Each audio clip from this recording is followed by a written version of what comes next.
Hi friends, welcome to my channel. Mahalakshmi ఆలయం మహారాష్ట్రలోని కొల్లాపూర్లో నెలకొని ఉన్నది. అమ్మవారి ఆలయం రైల్వే స్టేషన్ నుండి 2 కిలోమీటర్లు, అలాగే బస్టాండ్ నుండి 3 కిలోమీటర్ల దూరంలో ఉన్నది. అమ్మవారి ఆలయాన్ని చేరుకోవడానికి రైల్వే స్టేషన్ వద్ద, బస్టాండ్ వద్ద ఆటోలు లభిస్తాయి. మేము రైల్వే స్టేషన్ నుండి ఆలయం వరకు నడుస్తూ వెళ్ళిపోయాము.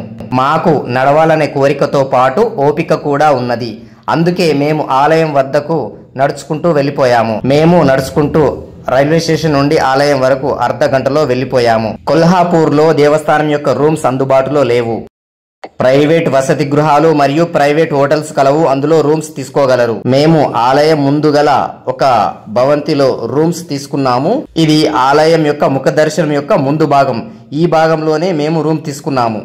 ఆలయానికి 4 వైపులా 4 ద్వారాలున్నాయి. ఆలయానికి చుట్టూ ఆలయం యొక్క రక్షణగా రక్షణ కోటను ఏర్పాటు చేశారు. ఇప్పుడు మనకు కనబడేది గేట్ నంబర్ 1.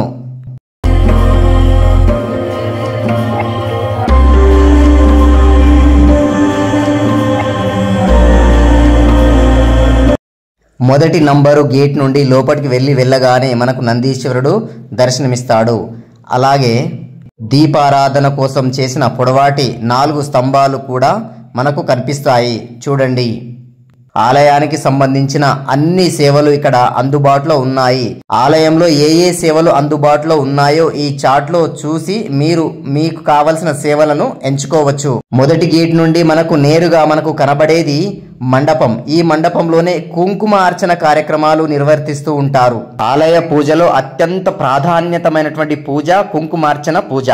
దాని తర్వాత అభిషేకం అనేది కూడా అత్యంత ప్రధానమైనటువంటిది. ఇక్కడికి వచ్చిన వాళ్ళు ఖచ్చితంగా కుంకుమార్చన కార్యక్రమాన్ని చేపించుకోవడం ఆనవాయితీ. ఆలయంలోకి మొబైల్ ఫోన్ అలో ఉంది, కానీ గర్భగుడిలో ఫోటోలను తీయడం నిషేధించడం జరిగింది.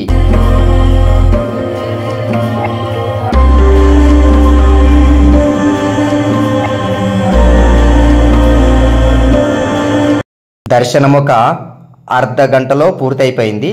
రష్ ఏం లేదు.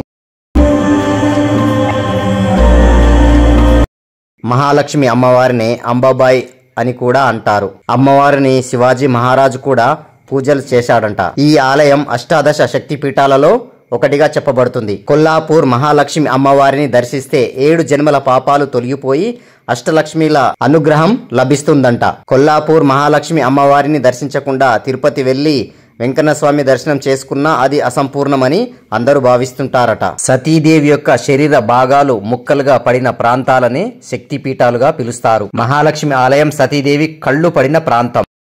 మనము బయటికి వెళ్లే మార్గంలో లేదా లోపలికి వచ్చే మార్గంలో మహాదేవుని ఆలయం ఉంది. ఒకసారి దర్శనం చేసుకోండి. ఇప్పుడు మనము సాహు మహారాజ్ ప్యాలెస్ లోకి వెళ్దాం రండి. ఇది సాహు మహారాజ్ ప్యాలెస్ యొక్క బయటి భాగము. ఇప్పుడు లోపలికి వెళ్దాం రండి.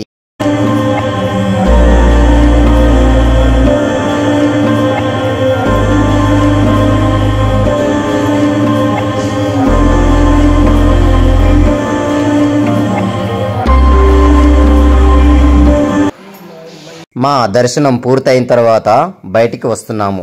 బయట రక్షణ కోట కనబడుతుంది.